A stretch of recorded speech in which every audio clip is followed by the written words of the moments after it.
இதற்காக நாம் பரம புருஷரை நன்கு உணர்ந்திருக்க வேண்டும். So that's why in the beginning of the few slokas of this chapter, it is explained about the Supreme Personality of Godhead and his position. இதன் காரணமாகவே இந்த 8வது அத்தியாயத்தின் முதல் ஸ்லோகங்களில் பகவான் பரமபுருஷ பகவானை பற்றி விரிவாக கூறப்பட்டுள்ளது. So naturally every jiva must go back to that position only.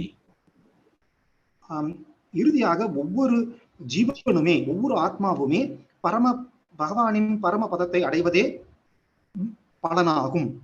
அதுவே நோக்கம். But one should remember, it is not that easy. It is just at the time of death only one can remember. ஆனால் பரமபதத்தை அடைவது அத்தகைய ஜீவனுக்கு எளிதானதல்ல.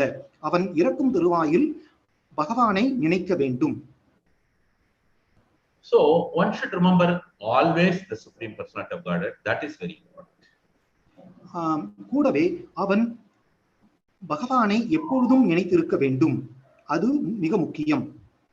Otherwise it is impossible for someone to remember at the time of death. ஒருவன் தன் வாழ்நாளில் எப்பொழுதுமே பகவானை நினைத்திருக்காவிடில் அவன் இறக்கும் தருவாயில் பகவானை நினைப்பது மிகவும் கடினம், இயலாதது. So one should take up a yoga practice. ஆகவேதான் ஒருவர் யோக முறையை நடைமுறையில் அவன் வாழ்க்கையில் கைக்கொள்ள வேண்டும். So when we say yoga practice, there are various type of yogas. நாம் யோக வழிமுறை யோக நடைமுறை என கூறும்பொழுது பல்வேறு வகையான யோகங்கள் உள்ளது. So ashtanga yoga and so on. அவை அஷ்டாங்க யோகா என பல யோக வழிமுறைகள் உள்ளது. In addition to that, karma yoga, jnana yoga, dhyana yoga, and finally the bhakti yoga. கூடவே கர்ம யோகா, ஞான யோகா, தியான யோகா என்று மற்றும் பக்தி யோகா இவை இத்தகைய பல்வேறு வழிமுறைகள் உள்ளது. So when we talk about it, in this verse it is very clearly explained manasācalena. இந்த ஸ்லோகத்தில் மிக தெளிவாக மனச அச்சலேன என்ற பதம் மிக முக்கியமாக கருதப்படுகின்றது. So the reason is mana means the mind, acalena means which is flickering or always in deviation.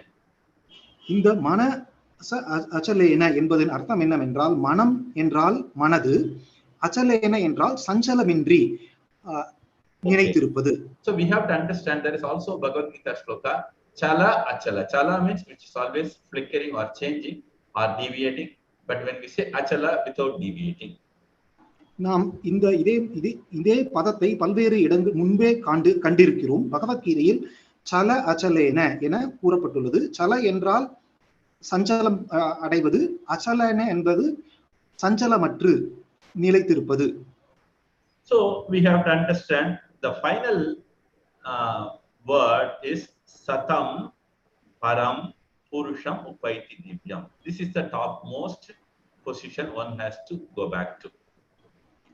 இந்த பதத்தில் கடைசி வரியை கண்டோமானால் சதம் பரம் புருஷம் உபைதி திவ்யம், பரம புருஷ பகவானின் பாதங்களை அடைந்து பரமபதத்தை அடைவதே உயர்ந்த நோக்கம் என கூறப்பட்டுள்ளது. So when we talk about the manasācalena, Arjun also says in the same Bhagavad Gita 6th chapter verse number 33 and 34. அர்ஜுனனும் பகவத்கீதையின் 6வது அத்தியாயம் 33 மற்றும் 34வது ஸ்லோகத்தில் இந்த மன சஞ்சலத்தை பற்றி அர்ஜுனர் கூறியுள்ளார். So in 33 he says, Arjuna said, "O Madhusudana, the system of yoga which you have summarized appears impractical and unendurable to me, for the mind is restless and unsteady." 6வது அத்தியாயம் 33வது ஸ்லோகத்தில் அர்ஜுனர் பகவானை பார்த்து கூறுகின்றார், நீங்கள் கூறியது போல் நான் யோக வழிமுறையை செய்ய மனது சஞ்சலம் அடைகின்றது. மிகவும் மனதை ஒருமுகப்படுத்தி நிலைப்படுத்தும் மிகவும் கடினம் என அர்ஜுனர் வினவுகின்றார். So in the shloka number 34, he further says, the mind is restless, turbulent, obstinate and very strong. மேலும் 34வது ஸ்லோகத்தில் அர்ஜுனர் மனதானது மிகவும் கடினமானது, ஒரு நிலையில் நிலைத்திருக்காது, எப்பொழுதுமே சஞ்சலம் அடைந்திருக்கும் என அவர் மேலும் கூறுகின்றார். And to subdue it, I think it is more difficult than controlling it. மேலும் அர்ஜுனர் பகவானிடம் மனதை கட்டுப்படுத்துவது வாயுவை, அதாவது காற்றை கட்டுப்படுத்துவதை விட மிகவும் கடினம் என கூறுகின்றார். So it is evident. So that's why here Krishna says it is manasācalena. அதனால்தான் பகவான் ஸ்ரீ கிருஷ்ணர் இந்த ஸ்லோகத்தில் manasācalena, அதாவது மனதை ஒருநிலைப்படுத்து என கூறுகின்றார். Okay, so let us try to understand why the prana, that is the life air, is more important while fitting the body. நாம் இப்பொழுது பிராணவாயு ஏன் இறக்கும் தருவாயில் அது மிக முக்கியம், அந்த உயிர் மூச்சு மிக முக்கியம் என இப்பொழுது காணலாம். Because if somebody is trying to practice the Shat yoga, which is called a Shat chakra yoga, they have to bring their prana between the bhruvor madhye, between the eyebrows. சச்சக்கர யோக முறையை நடைமுறையில் பழக்கம் கைக்கொள்ளும் ஒருவர் அவரது 6 சக்கர வாயுவையும் தனது இரு புருவங்களுக்கு மத்தியில் நிலைநிறுத்த வேண்டும். அதுவும் எப்பொழுது என்றால் அவன் இறக்கும் தருவாயில் தனது அத்தனை வாயுவும் ஒருமுகப்படுத்தி இரு புருவங்களுக்கு மத்தியில் கொண்டு வர வேண்டும் என கூறப்பட்டுள்ளது. Okay, let us try to understand what is chakra. நாம் இப்பொழுது சக்கரம் என்றால் என்ன என காண்போம். So it is the bodily centers and in which the radiant powers are there. சக்கரம் என்றால் உடலில் பல்வேறு உயர்ந்த சக்தி நிலைத்திருக்கும் இடம் என கூறப்பட்டுள்ளது. So it is not that easy, one can bring it to this level. ஒருவன் அத்தகைய அந்த சக்கரத்தின் சக்தியை இவ்வாறு இரு புறங்களுக்கு மத்தியில் எழுப்ப வேண்டும் என்பது மிகவும் கடினமானது, சுலபமல்ல. So let us understand what are the type of Shat chakra. நாம் இப்பொழுது அந்த ஷட் சக்கர, அதாவது 6 வகை சக்கரங்கள் என்ன என்பதை காண்போம். So there are 6 types which are called as Mooladhara, and the next one is Shvasthidhana and Manipura and Anahata, and it is Vishuddha and Ajna. இவ்வாறு 6 வகை சக்கரங்கள் உள்ளன. One more time I will repeat it. Mooladhara, Swasthidhana and Manipura and Anahata and Vishuddha and finally Ajna. So okay, in this case let me explain what is the Mooladhara. Mooladhara means it comes from the lower level of the body and it goes up, finally it reaches the Ajna chakra. That's why Prabhupada explains to the Ajna chakra. மூலாதார சக்கரம் என்றால் அது நம் உடலில் கீழ்ப்பகுதியில் உள்ள சக்கரம் சக்தியாகும். அது அக்ஞ சக்கரத்திற்கு, அதாவது மேல் எழுப்பி நாம் நிலைநிறுத்த வேண்டும். அந்த உடலின் கடைப்பகுதியில் உள்ள சக்தியை நாம் இறக்கும் தருவாயில் மேல் எழுப்பி கொண்டு வர வேண்டும் என ஸ்ரீல பிரபுபாதாரம் கூறியிருக்கின்றார். So Mooladhara, one has to bring it to Swasthidhana, then one has to bring it to Manipura, then they have to bring it to Anahata and Vishuddha and finally Ajna. இவ்வாறு 6 சக்கரங்களும் ஒரே நேர்கோட்டில் நம் உடலில் உள்ளது. ஒரு கடைநிலையில் இருப்பது மூலாதார, உச்சியில் இருப்பது அக்ஞ சக்கரம். இவ்வாறு ஒருவன் தனது ஒவ்வொரு சக்கரத்தையும் சக்தியும் மேல் கொஞ்சம் கொஞ்சமாக மேல் எழுப்பி கடைசியில் அவன் அக்னிய சக்கரத்திற்கு அந்த சக்தி முழு சக்தியையும் ஒருநிலைப்படுத்தி கொண்டு வர வேண்டும். So the prana should be brought up slowly from the lower part of the body to the eyebrows. Then automatically one can achieve this. ஒருவன் தனது பிராணவாயுவை அந்த மூலாதார சக்கரத்தில் இருந்து கொஞ்சம் கொஞ்சமாக மேல் எழுப்பி ஒவ்வொரு சக்கரத்தின் வழியாகவும் கடத்தி அவன் இறுதியாக இரு புருவங்களுக்கு மத்தியில் உள்ள அக்னிய சக்கரத்திற்கு கொண்டு வர வேண்டும் என கூறப்பட்டுள்ளது. So when we talk about it, Upanishad says very clearly the following things. உபனிஷத்துகளின் இதனை விரிவாக காணலாம் உபனிஷதங்களில். So Upanishad says very clearly, at the time of death, if the prana vayu is in the lower part of the body,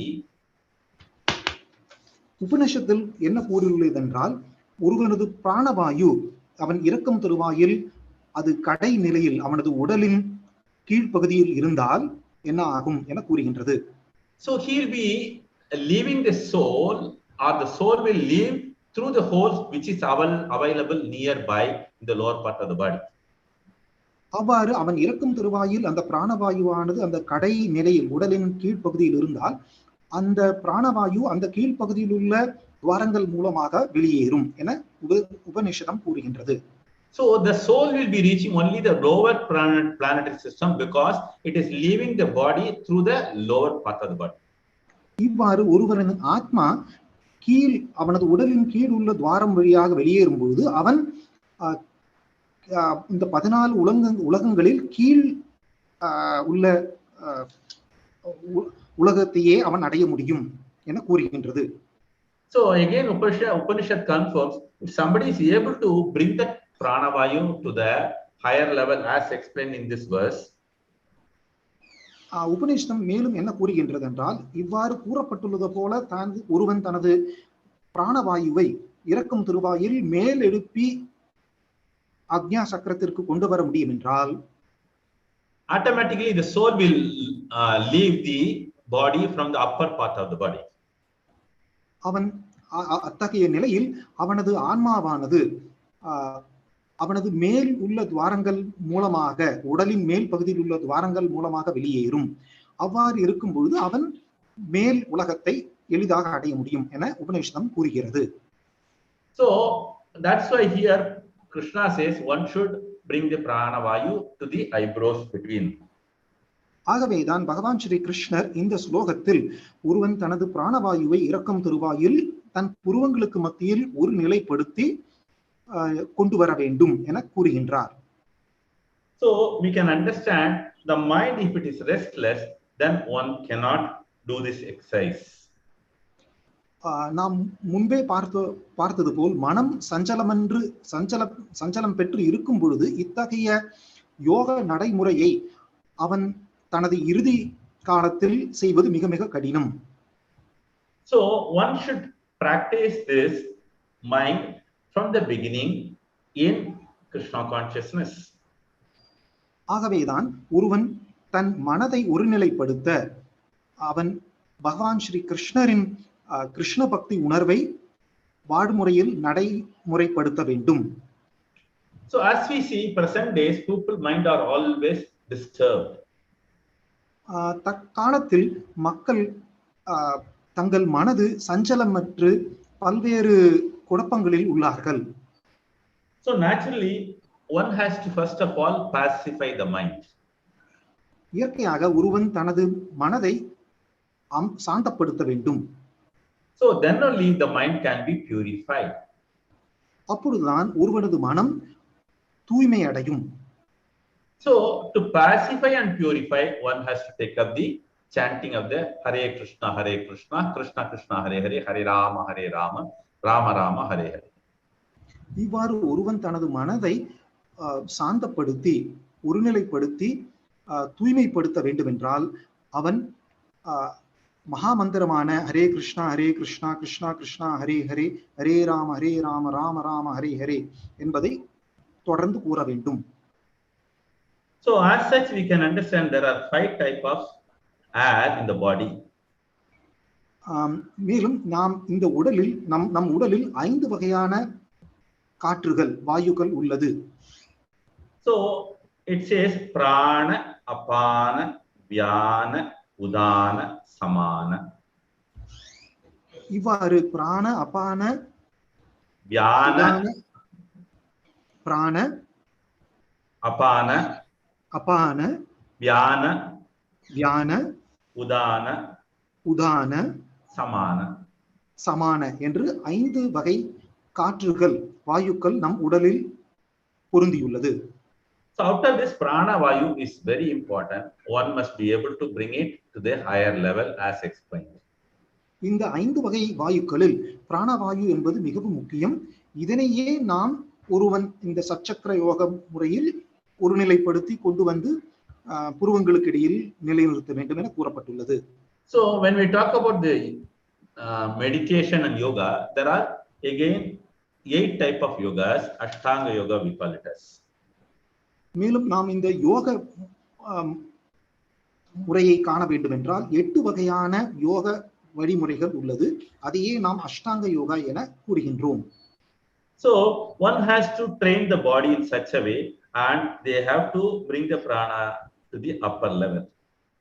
இவ்வாறு ஒருவன் தனது உடலை பயிற்சி உடற்பயிற்சி அல்லது உடலை பக்குவப்படுத்தி இந்த அஷ்டாங்க யோக முறையை கைக்கொள்ள வேண்டும். So when we talk about the ashtanga yoga, I will tell what are the 8 type of yogas. இப்பொழுது நாம் அந்த அஷ்டாங்க யோகத்தில் இந்த என்னென்ன 8 வகையான யோகங்கள் உள்ளது என்பதை இப்பொழுது காணலாம். Yama, யம, niyama, நியம, asana, ஆசன, pranayama, pranayama, pratyagara, பிரத்யாதார, dharana, தாரண, dhyana, தியான, samadhi. சமாதி என்ற 8 வகை யோக வழிமுறைகள் உள்ளது. இதையே அஷ்டாங்க யோகம் என கூறுகின்றனர். But Prabhupada very clearly mentions for a pure devotee of the Lord, this type of Shat Chakra and the Ashtanga Yoga is not required at all. Srila பிரபுபாதர் என்ன கூறுகிறார் என்றால், ஒரு தூய பக்தனுக்கு, ஒரு தூய வைஷ்ணவனுக்கு இத்தகைய 8 வகையான அஷ்டாங்க யோக நடைமுறையோ அல்லது இந்த சச்சக்கர யோக நடைமுறையோ தேவையில்லை என தெளிவாக கூறுகின்றார். Because Prabhupada explains very clearly when he engages in Krishna consciousness. ஒரு பக்தவன் அவன் கிருஷ்ண உணர்வில் தன்னை ஈடுபடுத்திக் கொண்டால் he can remember the Lord even at the time of his death. இவ்வாறு ஒருவன் என்றென்றும் அவன் கிருஷ்ண பக்தி உணர்வை நிலைநிறுத்தி நடைமுறையை கை கொண்டால் அவன் இறக்கும் தருவாயில் அவன் எளிதில் பகவானை நினைவு கொள்ள முடியும் என கூறுகின்றார். Again in this chapter 14 it says, by the grace of Krishna one can remember even at the time of death. இதையே பகவத்கீதையின் 14வது அத்தியாயத்திலும் 16வது பதத்திலும் இதையே தெளிவாக கூறுகின்றது. ஒருவன் தன் கிருஷ்ண உணர்வில் நிலை பெற்றிருப்பவனுக்கு பரமபதம் எளிது என கூறப்பட்டுள்ளது. So when we talk about the controlling of mind is impossible as we have seen it. When we say this, we should remember the same question as asked by Arjuna in the 6th chapter 33 and 34. Same situation arises in Srimad Bhagavatam also for Uddhava. நாம் முன்பே கூறியது போல இதே கேள்வி அர்ஜுனர் 6வது அத்தியாயம் 33 மற்றும் 34வது ஸ்லோகங்களில் அவர் பகவான் ஸ்ரீ கிருஷ்ணரை பார்த்து கூறுகின்றார். அதாவது மனம் சஞ்சலம் அடைகின்றது, மனதை ஒருநிலைப்படுத்துவது கடினம் என கூறுகின்றார். அதே கேள்வியை உத்தவர் ஸ்ரீமத் பாகவதத்தில் இதே கேள்வியை எழுப்புவதை நாம் பாகவதத்தில் காணலாம். So this is 11th canto 29th chapter sloka number 1. அது ஸ்ரீமத் பாகவதத்தில் 11வது கண்டம் 29வது அத்தியாயம் மற்றும் 9வது ஸ்லோகத்தில் உள்ளது. So the translation goes like this. Sri Uddhava said, "My dear Achyuta." அவர் அதாவது ஸ்ரீ உத்தவர் என்ன கூறுகிறார் என்றால், எனது உயிர் நண்பரான அச்சுதரே, I fear that the method of yoga, நான் என்ன கருதுகிறேன் என்றால், இந்த யோக நடைமுறையானது, I fear, he says fear. I fear that the method of yoga described by you is very difficult. அதாவது நீங்கள் கூறியுள்ள இந்த யோக நடைமுறையை கைக்கொள்வது மிகவும் கடினம் என நான் அச்சம் கொள்கிறேன் என கூறுகிறார். One cannot control his mind. ஏனென்றால் ஒருவன் தனது மனதை ஒருநிலைப்படுத்த முடியாது, கட்டுப்படுத்த முடியாது என உத்தவர் கிருஷ்ணரை பார்த்து கூறுகின்றார். So further he says, therefore please explain to me in simple terms. ஆகவே நீங்கள் எனக்கு மிகவும் எளிய நடைமுறையை எனக்கு கூறுங்கள் என உத்தவர் கேட்கின்றார்.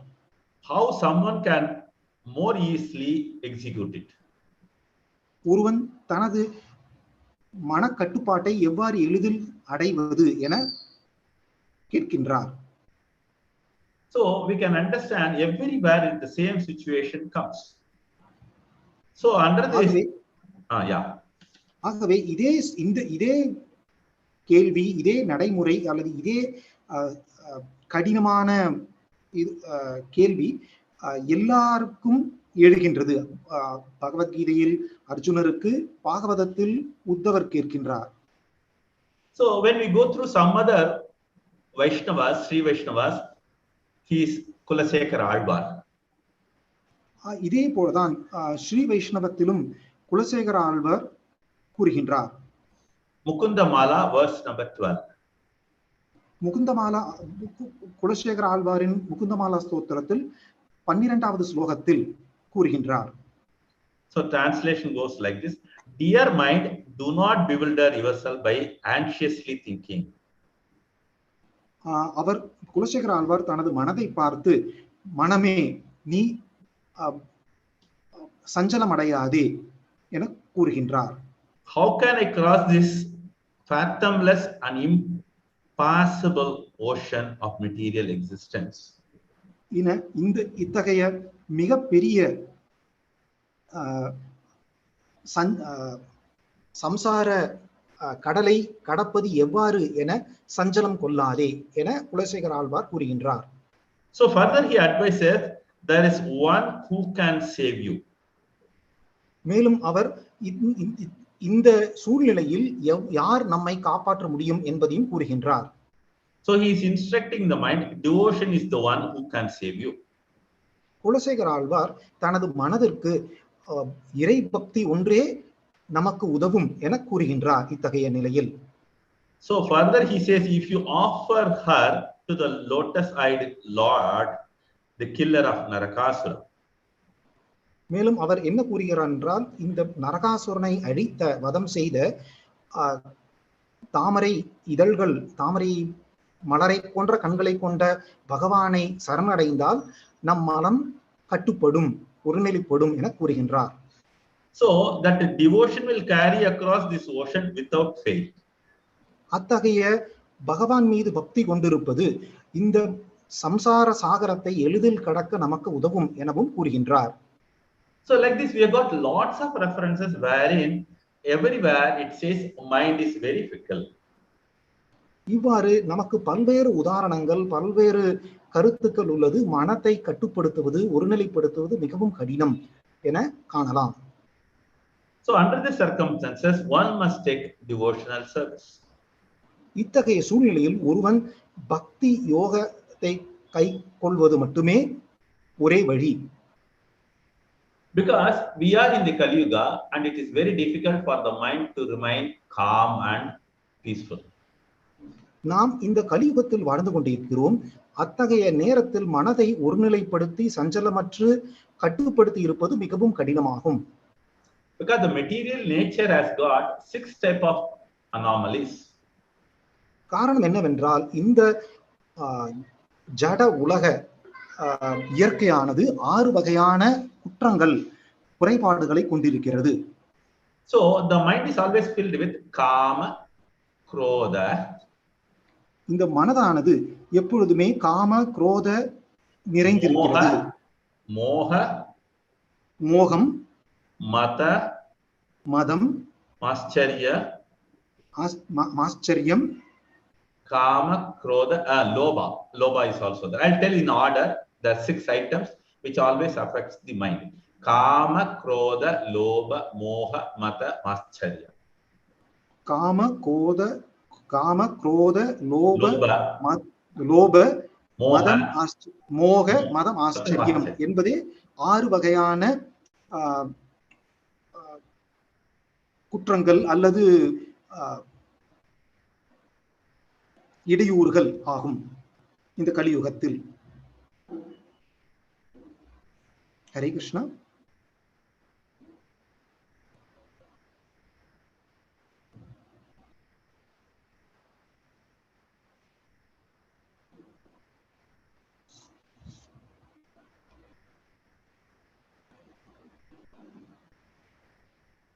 ஹரே கிருஷ்ணா. பிரபுஜி கூறியுள்ளது போல் இந்த கலியுகத்தில் இந்த 6 வகையான குற்றங்கள், குறைபாடுகள் உள்ளதன் காரணத்தினால்தான் ஒருவர் தன் மனதை கட்டுப்படுத்துவது, நிலைநிறுத்துவது மிகவும் கடினமாகும்.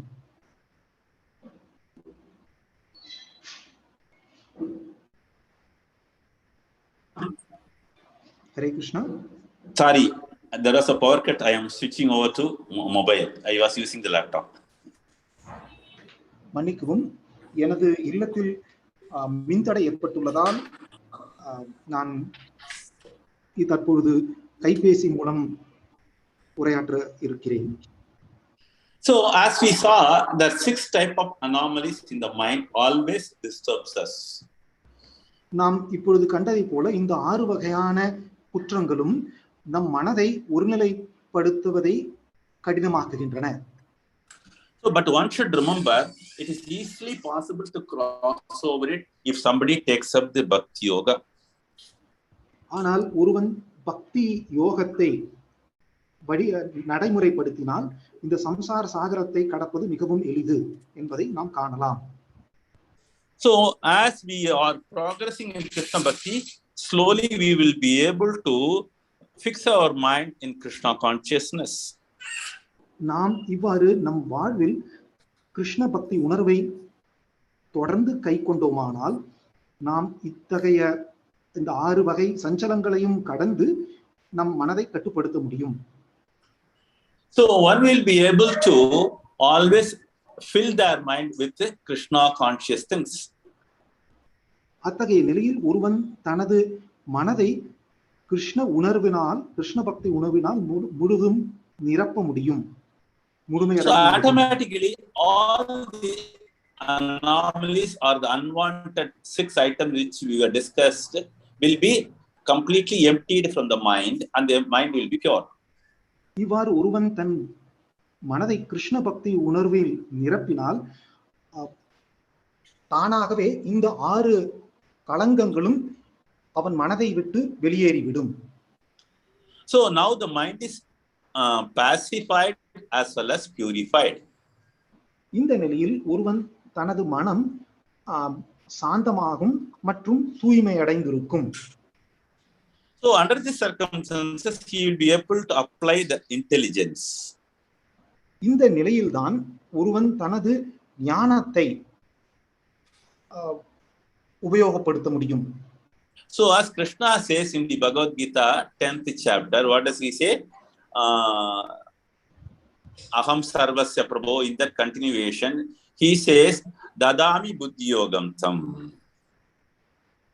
இதேதான் பகவத்கீதையின் 10வது அத்தியாயத்தில் கிருஷ்ணரும் கூறுகின்றார், ததாமி புத்தி யோகம் தம் என கூறுகின்றார்.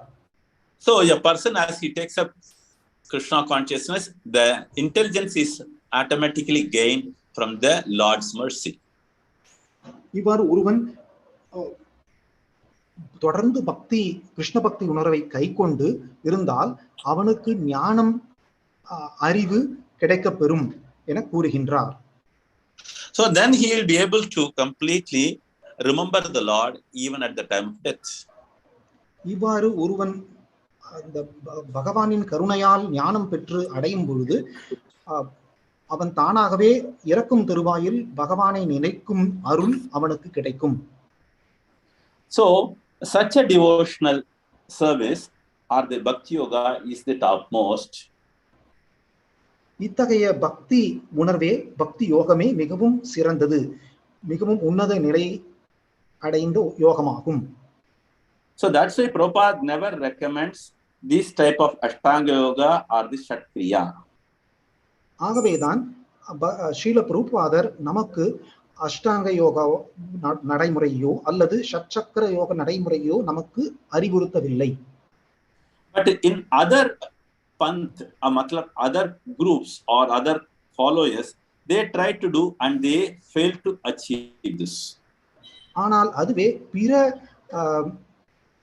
இஸ்கான் அல்லாத மற்ற பக்தி அல்லது மற்ற குழுக்களில் அவர்கள் இந்த அஷ்டாங்க யோகா மற்றும் சச்சக்கர யோகா போன்ற பல்வேறு நடைமுறைகளை பின்பற்றுகிறார்கள், ஆனால் அவர்கள் தோல்வியே சந்திக்கிறார்கள். So one can be successful as they take up Krishna consciousness. ஒருவன் பக்தி உணர்வு நடைமுறைப்படுத்தினால்தான் அவன் வாழ்வில் வெற்றி அடைய முடியும். So Chaitanya Mahaprabhu very clearly explains for this Kali Yuga the best practice is bhakti yoga. Sri Chaitanya Mahaprabhu என்ன கூறுகிறார் என்றால், இந்த கலியுகத்தில் கிருஷ்ண பக்தி உணர்வு கொண்டிருப்பதே மிகவும் உத்தமம் என கூறுகின்றார்.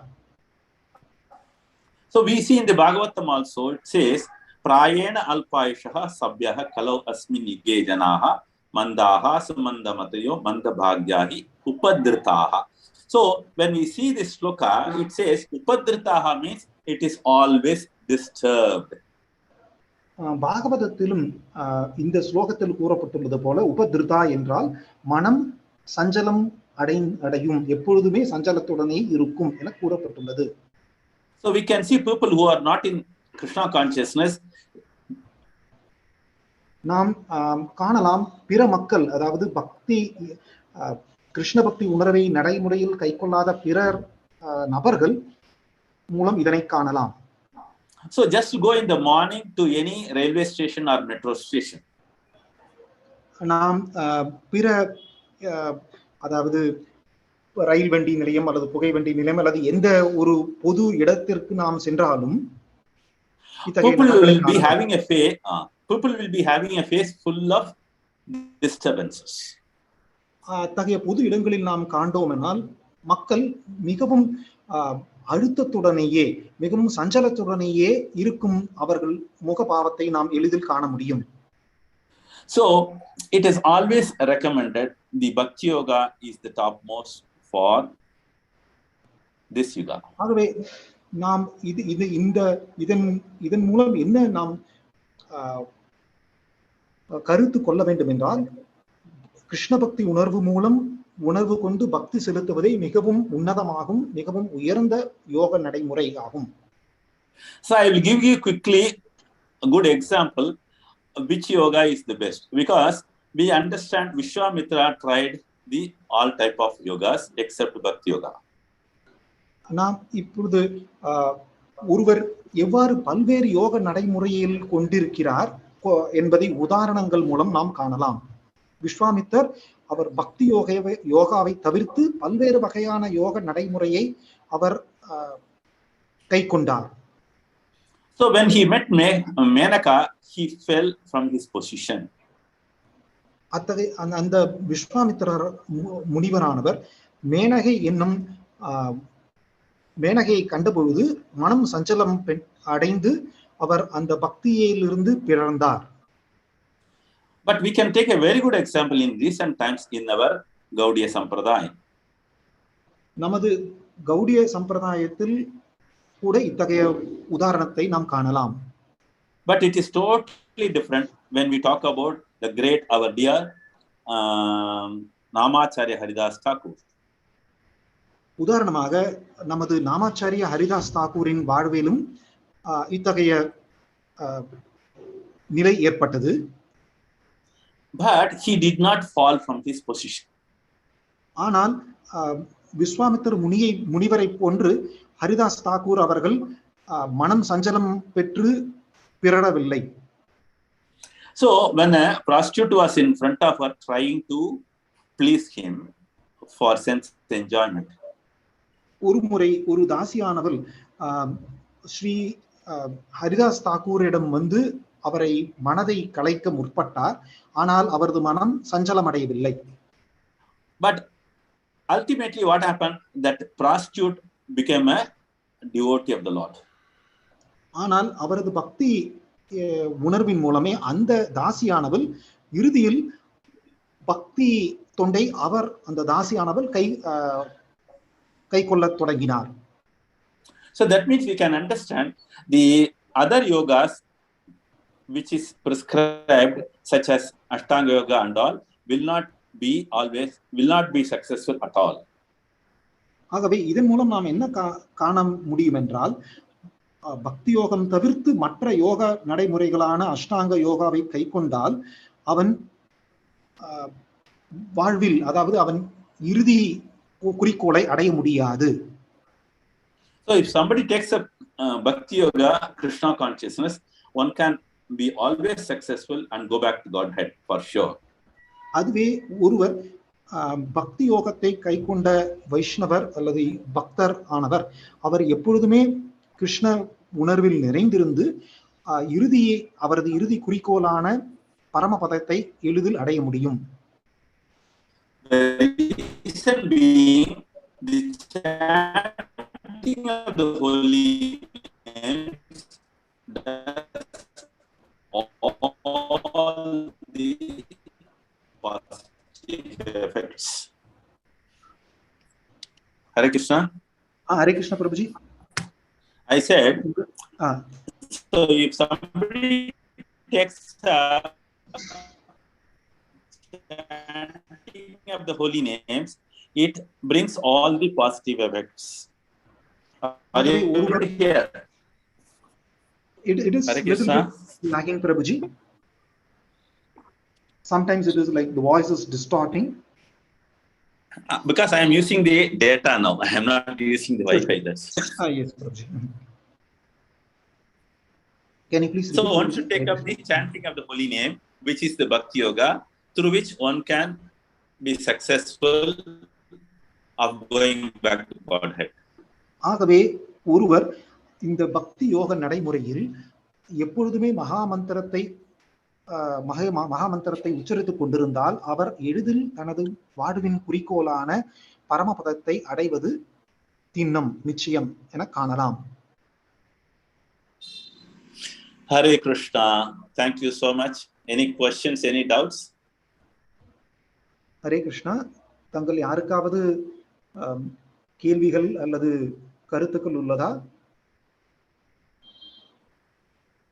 Thank you so much, Prabhu. It was very vividly explained about this typical yoga system which the Lord is starting to explain through the next set of starting from this verse to the next set of verses. Thank you so much for the clarity as ever. Hare Krishna. All glories to Gurudev.